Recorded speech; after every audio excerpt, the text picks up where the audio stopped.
அந்த சால்வம் மேல விழுந்திருக்கிறது. தேவன் தம்முடைய மகனோடு உன்னை இணைச்சதுக்கு ஒரு பெரிய நோக்கம்.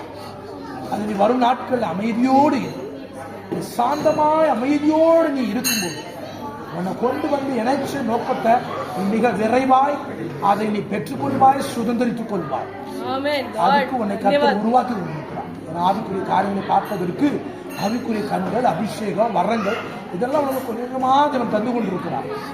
அது முழுமை அடையும் போது ஆண்டவர் உனக்கு என்ன நோக்கத்தோடு அந்த குடும்பத்தை கொண்டு வந்தார்.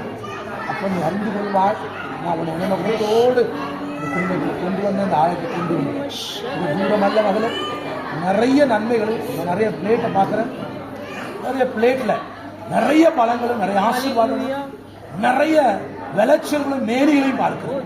இதெல்லாம் நீ அவன் பெற்றுக்கொள்ள நெருங்கிருக்கிறது. அவினட்சம் மகளுக்கு ஜெபிக்கிறேன், ஆசீர்வதிக்கிறேன்.